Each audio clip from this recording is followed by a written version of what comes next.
Magandang araw po, mga kabikay. Welcome po sa ating Barangay Kapre. Ako po muli, si Boy Kapre. At isa na naman pong kwento na mula sa tunay na pangyayari ang ating ibabahagi. Simulan natin. Siri-siri, daing Diyos kong banggi, labaw sa kahuyan, lagbas sa kaserungan. Sumakit ang aking ulo nang marinig yun ng halos paulit-ulit, pabulong at kaidiin. Naanimo ang taong nagbibigas niyon ay may orasyong sinusunod. Napabangon tuloy ako sa aking hinihigaan at sumilip sa labas ng bahay. May nakita akong babae. Abala sa pagpapahid ng langis sa kanyang buong katawan. Umuusal ng ritual habang sinasadyang itapat ang kanyang balat sa maliwanag at bilog na buwan. Hanggang sa magising ako. Makailang gabi kong napapaniginipan yan. Ngunit binaliwala ko na lang. Ako nga pala si Renan. 22 anyos. At ang kwentong ibabahagi ko ay nangyari ito nung taong 2004. Semana Santa. Ang tatay ko ay isang dating manggagamot. Ngunit matapos ang isang pangyayari sa aming buhay, ay pinatigil na lang namin siya sa panggagamot. Nung mga panahon na yun, ay parang may kakaiba kay ate. Hindi ko maipaliwanag, pero mahirap magkaroon ng isang kapatid na hindi ko maintindihan kung bakit nga ba siya nagkakaganon. Ang tingin kasi namin, nababaliw siya. At dahil hindi na nanggagamot si tatay noong mga panahon na yun, parang lalong lumala ang sitwasyon ni ate. At bilang isang dating manggagamot, may isang gamit si tatay dati sa panggagamot niya. Iyon ang punyal na gawa sa tanso. Bagamat hindi na aktibo sa panggagamot si tatay, ay pinakatatago-tago niya yun, punyal na yun. Minsan naisip ko sanang gamitin yun. Subalit, naisip ko rin na kami nga ang nagpatigil kay tatay manggamot dahil nagbabalik lang ang mapait na nangyari sa amin dati. Nagsimula ang mga kakaibang kilos ni ate nang umuwi siya mula sa pagtatrabaho sa Tanay City. Mula sa isang simple at tahimik na babae lamang si ate, naging kakaiba ang kanyang ikinikilos. Madalas siyang magsalitang mag-isa. At nahuhuli pa namin na kumakain ng mga buhay na hayop o peste, kagaya ng sa daga. Nais namin siyang patingnan sa doktor. Pero kapag ginagawa na namin yun, nagwawala si ate at sinasabing hindi siya baliw.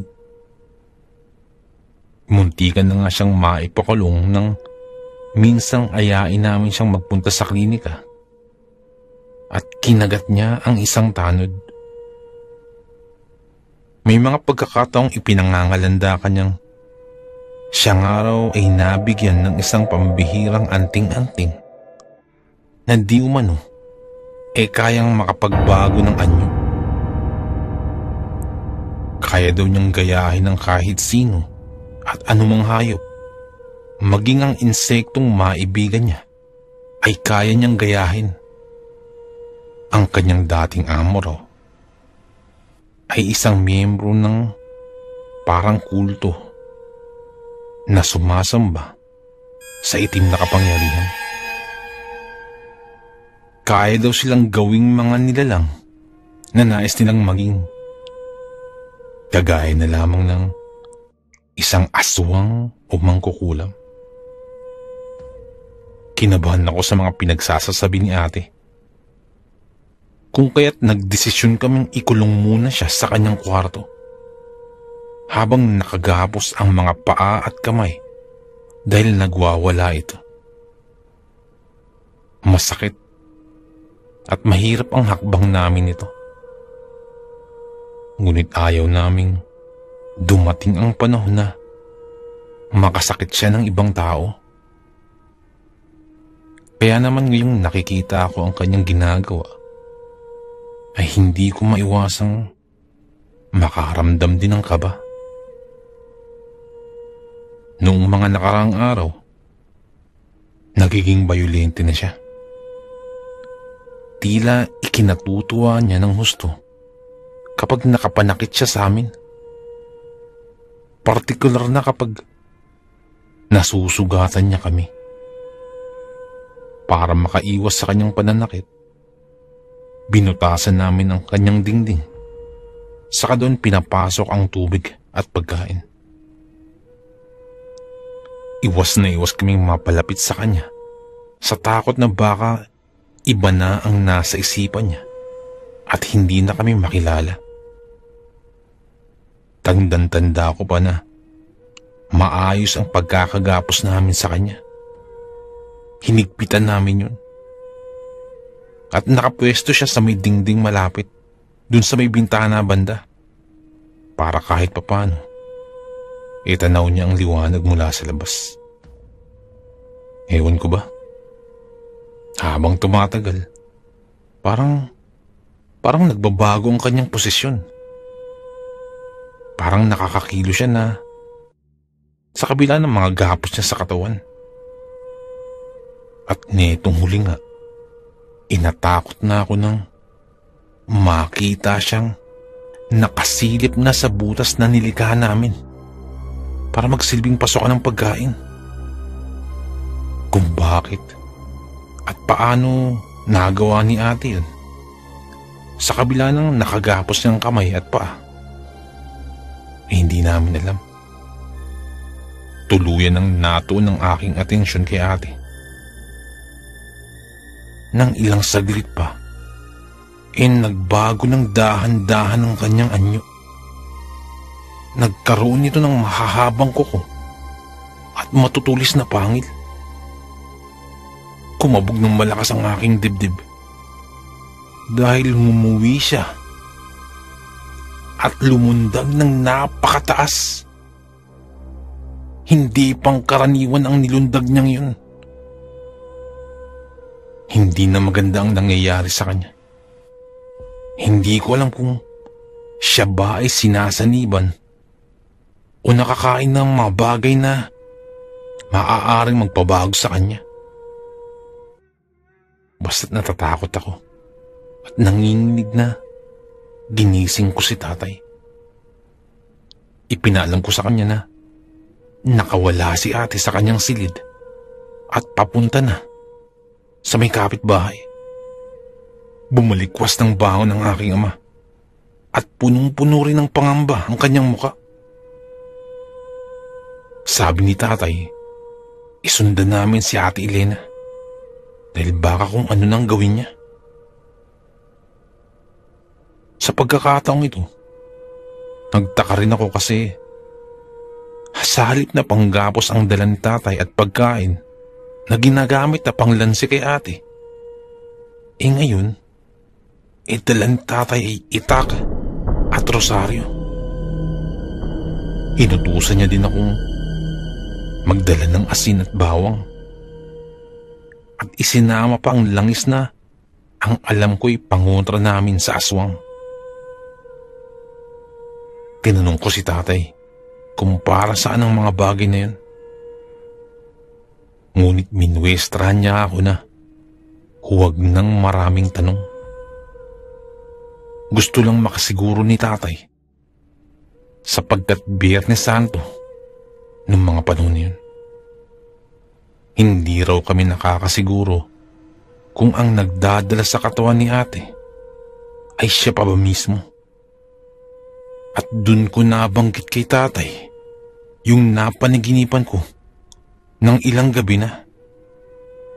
At binanggit ko rin sa kanya yung napanaginipan ko na binabanggit at inuusal ng babae. Pagkarinig nun, napamulagat si tatay. Dahil kung ganun mga kataga daw ang binabanggit, malamang si ate yun. At talagang sinakyan na daw ang katawan niya ng ibang nilalang. Madilim pa sa paligid nang lumabas kami. 11:00 pa lang naman kasi. Pero kay liwanag na ng buwan. Saan kaya nagpunta ang kapatid ko? Natatandaan ko. Kulay pulang bulaklaki na duster lang ang suot nito at nakayapak. Sa kakalakad namin, natanaw namin ang isang bulto ng babae na nakaduster at nakaharaw sa isang may kalakihang bahay. Ang alam ko'y bahay yun ni Kapitan Gardo. At nung mga sandaling yun, buntis ang asawa ni Kapitan. Sabi ni tatay, magtago na muna kami sa mga kakahuyan at tingnan muna ang kanyang gagawin. Tumango ako at pumesto sa ibaba ng puno ng aratilis. Kitang-kita ko si ate nang humakbang siya palapit sa bahay at tinungo ang bintana at dahan-dahang sumisilip na parang may sinisipat na gustong biktimahin. Hindi ko maiwasang makadama ng kilabot habang pinagmamasdan siyang parang takam na takam sa kung sino ang nasa loob ng bahay. Ilang saglit lang, nakarinig na ako ng pagsigaw na nagpaalarma sa lahat ng nasa loob ng bahay. Sumigaw ang asawa ni Kapitan Gardo at sinabing may aswang daw na nakasilip sa may bintana. Kasunod nun nakita ko ng gumapang paakit ng bubong si ate at doon kumapit na parang sa butiki. Nahintakutan ako sa aking nakita. Lalo pat humaba ang kanyang dila at gumisin na abot hanggang tenga. Maging sa paraan ng kanyang pagngisi ay hindi ko alam kung paano niya yun nagagawa. Napalingon tuloy ako kay tatay na nasa kabilang banda. Tunay ngang mga pangontra sa aswang ang kailangan namin gamitin laban sa kanya. Pumikit ako at nagdasal at humingi ng tulong sa Diyos para sa kaligtasan namin at para na rin kay ate. Kahit pa sabihin naming nagbago si ate ng anyo o sinakay ng dyablo ang kanyang buong pagkatao, siya pa rin ang kapatid ko. Kinakailangan lang naming maitaboy ang masamang nilalang na lumukob sa kanya ngayon. Hindi ko matatanggap na aswang ang aking ate. Nagdesisyon kaming lapitan ng aking kapatid nang lumabas si Kapitan Gardo ng kanyang bahay. Kaagad naming ipaniliwanag na si ate ang gumapang sa bubong at hindi isang aswang. Sumagot naman si Kapitan na baka kailangan na talaga naming dalhin sa doktor ang aking ate kung ganyang nakakagawa na nga siya ng mga bagay na imposible para sa amin. Baka kasi kung saan pa humantong ang kanyang pagkawala sa sariling katinoan at makagawa na ng krimen. Paalala rin ni Kapitan na Biyernes Santos ngayon. na paniniwala nila walang Diyos at patay ang tagapagligtas. Lahat ng uri ng masasamang nilalang, mga elemento at may kinalaman sa itim na mahika, mga mangkukulam at nakakalasong hayop ay nagsisilabasan. Nagkatinginan kami ni tatay at sinabi kay Kap na kami na ang bahala kay ate. Lalo na't pansin kong tahimik itong lumundag sa kabilang dako ng bahay. Iniwan namin si Kap at nagpatuloy sa pagsunod sa aking kapatid. Ngunit kahit anong pagsunod namin ay hindi kami nakaagapay. Nabigo kami. Ang naabutan na lang namin sa malawak na kapatagan ay isang itim na asong kay bangis na nakatitig sa amin. Ewan ko lang kung ano ang nagtulak sa akin para sugurin ng aso sa kabila ng nagbabanta na itong mga tingin. Umangil at kinahulan ako ng aso. Ngunit hindi ako nagpatinag. Isinaboy ko sa kanyang asin na kanina ay nasa bulsa ko. Mas sumingasing ang aso at tila naging mabangis pa sa halimaw. Napaatras ako ng tumulo ang laway ng aso na to at saka tumakbo ng pagkabilis-bilis. At ang puntirey ako. Bago pa man ako makaiwas, tumilapon na ang aso sa di kalayuan. Nakita ko si tatay, hinihingal at bitbit ang isang kawayan na nagmistulang sibat. Sumisingasing ang aso at mas lalong naglaway bago nagpalit ulit ng anyo at naging isang paniki at saka lumipad. Tila ba sinasadya kami nitong tudyuin dahil kahit anong bato namin ng mga pangontra sa kanya ay hindi man lamang ito matamaan. Naisip ko tuloy na sabuyan ko kaya ng langis. At ganun nga ang ginawa ko.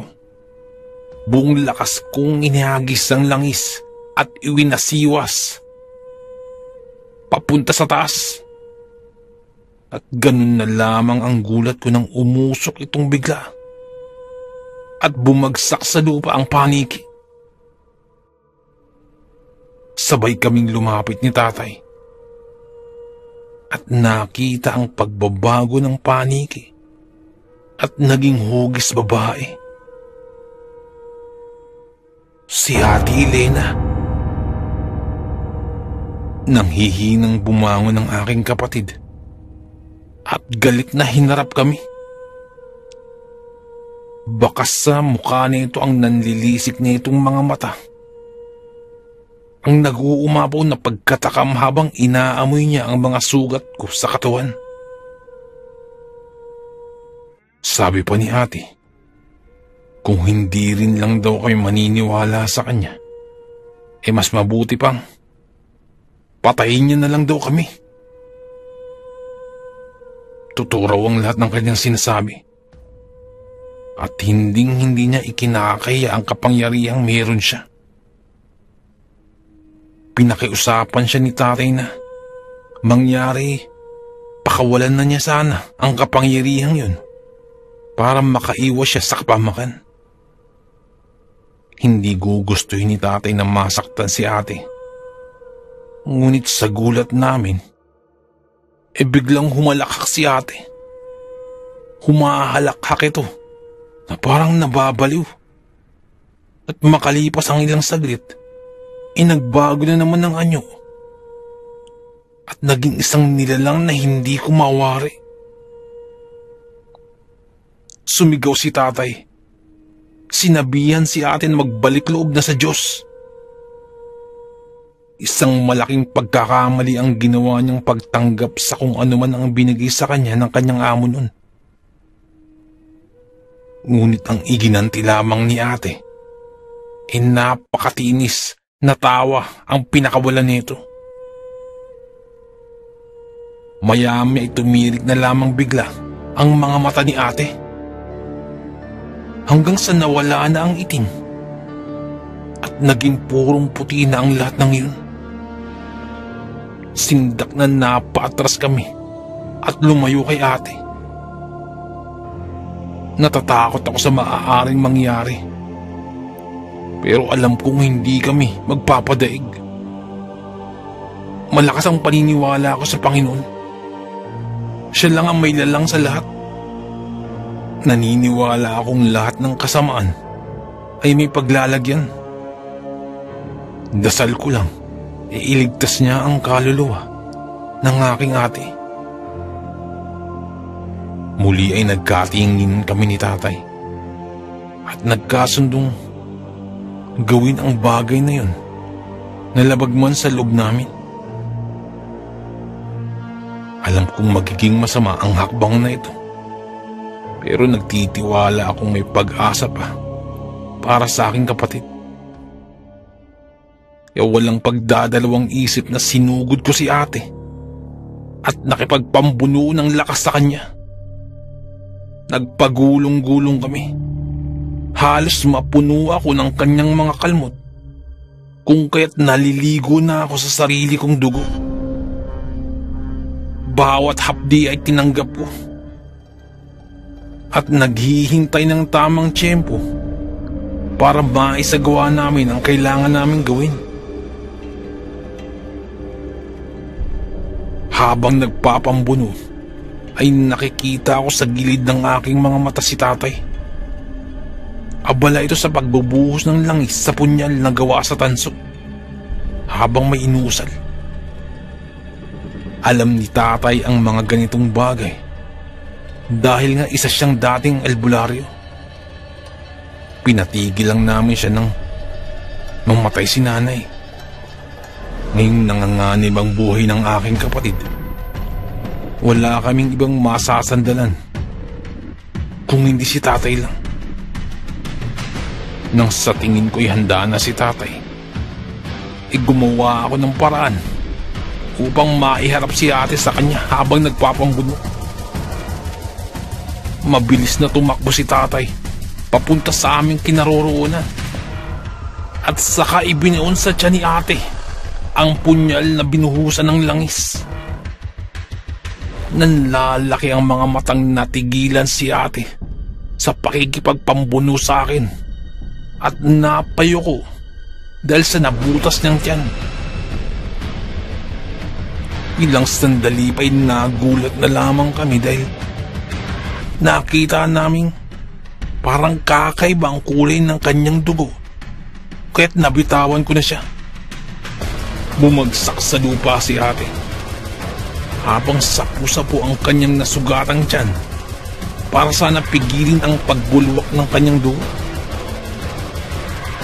Ngunit hindi ito maampat. Gimbal na pinagmasdan ko ang tiyan niyang nilalabasan ng maraming uod at tila ba kakaiba ang itsura ng mga yun. Parang hugis maliliit na tao, ngunit may pakpak. Hawig ito ng itsura ni ate nang magbagong anyo siya kanina. Isang wangis ng aswang. Napatitig bigla sa akin si ate habang ako naman ay sindak na nakatingin sa kanya. Si tatay naman ay napatawag sa Diyos habang nakatingin sa mga nilalang na lumabas mula sa tiyan ni ate. Naghihingalo na si ate nang maubos sa paglabas ang mga uod niyon sa kanyang katawan. Hindi ko alam kung paano ipaliwanag ang mga naranasan at nasaksiyan ko ng mga sandaling yun. Nang magsilabasan ang mga kakaibang bagay na yun mula sa tiyan ni ate, ay tila nagbago ang mukha ni ate na parang nagbalik na sa normal. Parang nagbalik na to sa wisyo. Subalit naghihingalo si ate dahil sa patuloy na pagdagas ng kanyang dugo.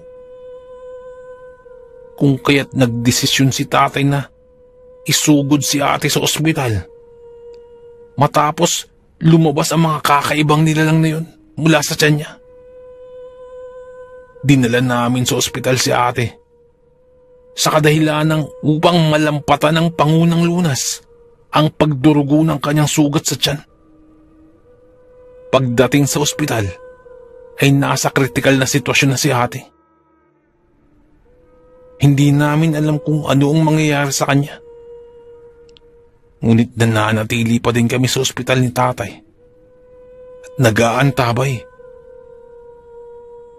Makalipas ang ilang oras, ay nagsidatingan na rin ang iba pa naming kaanak at maging si Kapitan ay nagtungo rin.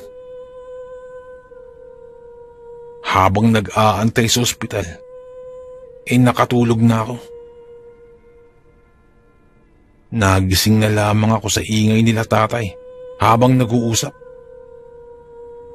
Ayon sa aking narinig, ay nakaligtas si ate mula sa tiyak na kapahamakan. Pero sa kasalukuyan ay nagpapagaling pa rin. Nang maging maayos na ang kanyang kalagayan, ikinuwento sa amin ni ate na pinapakain lang daw siya ng kanyang amo ng mga pagkaing pang-aswang kung kaya't siya nagkaganon. Sa ngayon, ay magaling na si ate. Isa na siya sa nangunguna sa pagdarasal sa panata namin, lalo na kapag Semana Santa.